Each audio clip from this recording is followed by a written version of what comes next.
मौजू पे बात करना चाहती हैं।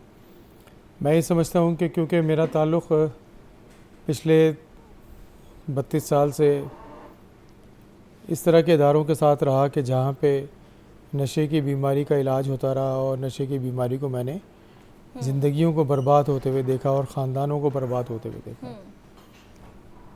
और अगली बात मैं ये भी आपके टीवी के थ्रू कहना चाहता हूँ, और बड़ी इम्पोर्टेंट बात यह है कि पाकिस्तान को डिटोरिएट होने में और पूरे पाकिस्तान में जो मसाइल आज आपको नज़र आ रहे हैं उसमें तो बहुत सारी वजूहात हैं, लेकिन एक वजह जो है वो नशा भी है। और उसकी बहुत बड़ी वजह इसलिए मैं कहना चाहता हूँ कि पाकिस्तान एक जवानों का मुल्क है। वो जवान जो 15 साल से और 50 साल के दरमियान रहते हैं, तो इनमें जो सबसे बड़ी बीमारी है वो नशे की बीमारी। तो जिस कौम की जवान नस्ल कि जिसको पढ़ना चाहिए था, काम करना चाहिए था, मुल्क की तरक्की में हिस्सा लेना चाहिए था, अपनी फैमिली को स्टेबल करना चाहिए था, वो इन चक्करों में पड़ गई। अच्छा, ये एक इंटरनेशनल जो है वो कोशिश है कि हमें किसी तरह से स्टेबलाइज नहीं होने दिया चाहिए, और उसके लिए हमारी टारगेट पॉपुलेशन को जो है ना उन्होंने हिट भी किया है। और उसका नतीजा ये है कि इस वक्त रजिस्टर्ड जो ड्रग एडिक्ट्स हैं वो 1 करोड़ से ज़्यादा इस पाकिस्तान में रहते हैं। अच्छा, आप इसको ज़रा कैलकुलेट तो करें कि हुआ क्या हमारे साथ, और इस पे हम बात भी नहीं करना चाहते क्योंकि जिसके साथ ये मसला है वो और उसकी फैमिली ये बात नहीं करना चाहती। हुआ ये है कि अगर आपके घर में खुदा न खास्ता मेरे घर में किसी रिश्तेदारों में अगर एक बच्चा जो किसी यूनिवर्सिटी में कॉलेज में पढ़ता है और वो एडिक्ट हो गया है, एडिक्शन तो एक बड़ी वास्ट सब्जेक्ट है, उसकी डेफिनेशन अगर चाहेंगे तो आप मैं बता दूंगा, लेकिन अगर एक बच्चा हो जाता है एडिक्ट तो उसके घर में अगर एवरेज पाकिस्तान में लोग रहते हैं 6 से 7 लोग रहते हैं इस घर में, तो हर शख्स अफेक्टेड है। भाई फॉर एग्ज़ाम्पल उसका बाप वालिद जो है वो टीचर है, तो क्या आपका ख्याल है कि वो अपने स्कूल कॉलेज में जाके वो सही पढ़ाता होगा? उसका दिमाग तो ये लगा है कि मेरा बच्चा जो है वो पता नहीं कहाँ है, किसी पुल के नीचे है, किसी कब्रिस्तान में बैठा हुआ है, नशा कर रहा है। क्या उसकी माँ जो घर में एक हाउस वाइफ है, क्या वो अपना काम कर सही कर सकती है? क्या उसकी बहन जिसकी शादी किसी घर में हो गई है, क्या उसको ये नहीं सुनना पड़ रहा कि तुम एक नशेई की बहन हो? बिल्कुल। क्या उसका भाई जो किसी स्कूल उस कॉलेज में पढ़ता है, उसकी बहन पढ़ती है, क्या उसको नहीं सुनना पड़ता कि तुम्हारा भाई क्या करता है? तो इसका मतलब ये है कि पूरी इंटायर फैमिली जो है ना वो अफेक्टेड है। तो अगर 1 करोड़ लोग हैं नशा करने वाले, मतलब जो जिसको हम लेबल कर देंगे नशा करने वाले लोग, तो 1 करोड़ को 7 से मल्टीप्लाई करो तो ये 7 करोड़ लोग होते हैं।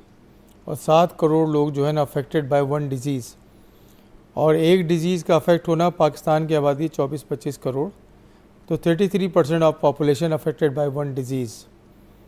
तो अब आप ख़ुद मुझे बताइए कि क्या मुल्क को तरक्की करेगा? और इसका जो फाइनेंशियल इम्पेक्ट है वो भी इतना ज़्यादा है कि अगर आप इसको मल्टीप्लाई करने लगे तो आपके कैलकुलेटर के जो है ना सिफ़र ख़त्म हो जाएंगे, क्योंकि ये दुनिया में सबसे ज़्यादा इनकम क्रिएट करने वाली ये चीज़ मौजूद है। अब तो जो नशे आ रहे हैं जिसको एक्टीसी वगैरह कहते हैं, और वो तो इतनी तेज़ी से आपको एडिक्ट बना देते हैं कि जो दूसरे नशे होते ही नहीं हैं, आप डायरेक्टली एडिक्शन में चले जाते हैं। वो जो टैबलेट्स हैं। और पहले हमारे ज़माने में जब मैं मेडिकल कॉलेज में पढ़ता था तो उस ज़माने में लोग जो है वो हीरोइन को बहुत बड़ा नशा मानते थे। अब तो उससे कहीं ज़्यादा तरक्की हो चुकी है और वो ईज़िली अवेलेबल भी है। पहले इतना मुश्किल होता था कि नशा करना, क्योंकि नशा करना और नशे को निभाना जो है ना वो एक दूसरी बीवी को निभाने की तरह से है, जिसको छुपाने के लिए बड़ा काम करते हैं लोग। ये बड़ा मुश्किल काम है कि एक फैमिली को के अंदर रहते हुए आप नशा करें।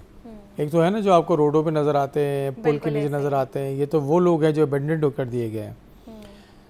अच्छा, ये जो सारे लोग नज़र आते हैं आपको, ये जो टिप ऑफ द आइसबर्ग है, ये टिप ऑफ द आइसबर्ग है। ये इतने छोट जो टिप नज़र आ रही है आपको, ये नशे की दुनिया का एक टिप है।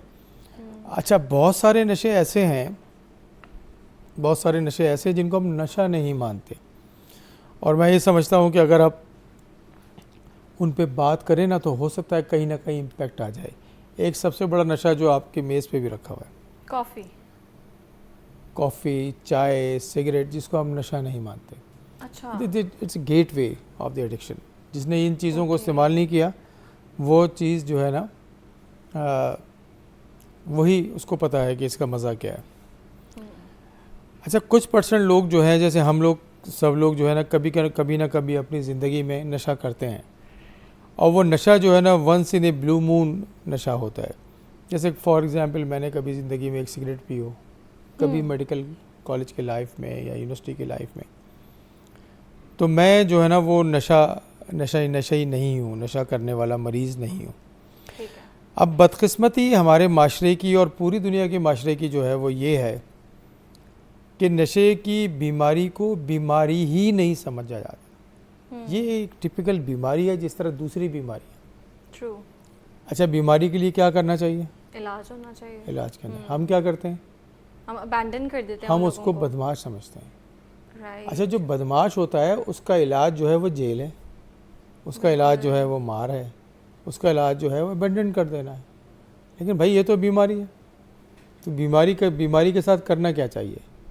इलाज होनी चाहिए, खुदा ना देखभाल करनी चाहिए। खास्ता किसी को डायबिटीज़ की बीमारी हो जाए, खुदा ना खास्ता किसी को हार्ट की बीमारी हो जाए, खुदा ना खास्ता किसी को अर्थराइटिस की बीमारी हो जाए, तो हम क्या करते हैं? हम उसको ज़िंदगी भर उसका ख्याल करते हैं। बिल्कुल ऐसे। क्योंकि डायबिटीज़ तो रहने वाली बीमारी है ना। जब तक आप ज़िंदा हैं उस वक्त तक दवा खानी है, इलाज करना है, फैमिली की सपोर्ट चाहिए।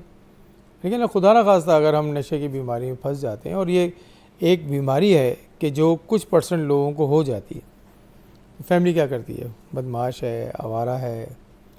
अच्छा, जो सबसे आसान काम फैमिली करती है वो पहले तो उसकी लाइबिलिटीज़ को खुद ले लेती है, यानी तो ख़र्चा उठाने लगती है, उसके बिल्स भरने लगती है, उसकी शादी। सबसे आसान काम क्या करता है? इसकी शादी कर दो, ये सुधर जाएगा। दुनिया में जो हमारे ख़ास तौर पे हमारे इस कल्चर में, इंडो पाक के कल्चर में, जो जितना कमज़ोर है किसी मामले में उसका एक हल है हमारे पास।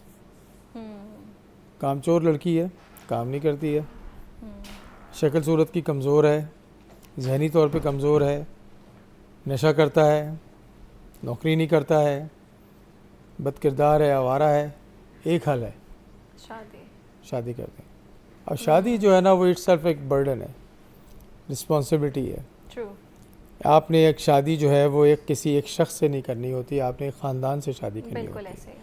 तो अगर ये डिज़ास्टर होता है शादी करने की वजह से, तो आप डिज़ास्टर एक शख्स का नहीं है, उस घर में जितने लोग हैं उनका डिज़ास्टर है, उस घर में जितने लोग हैं उसका डिज़ास्टर है। तो एक पूरा 2 ख़ानदानों की बर्बादी की वजह वो एक शादी है, जो आप समझते हैं हल। और मैंने ये रोज़ होते हुए देखा है अपने अस्पताल में, जो रोज़ होता है ऐसा। और फिर एक दफ़ा शादी नहीं होती, फिर उसकी अगली दफ़ा भी शादी होती है, क्योंकि वो ब्लेम ये होता है कि वो जो शादी की वजह से वो जो दूसरा बंदा ख़राब था, हमारी बच्ची ख़राब हो गई। और नतीजा ये होता है कि उसकी एक और शादी की जाती है, फिर एक और ख़ानदान बर्बाद होता है। और इस सारी कहानी से पहले उसका इलाज नहीं किया जाता, चाहे वो नफ्सियाती बीमारी हो या चाहे उसको ड्रग एडिक्शन हो। तो ये एक बहुत बड़ा अलमिया है। फिर हमारा माशरती तौर पे हम क्योंकि इस पैथोलॉजिकल माशरे में रहते हैं कि जहाँ पे झूठ जो है वो प्रिवेल है।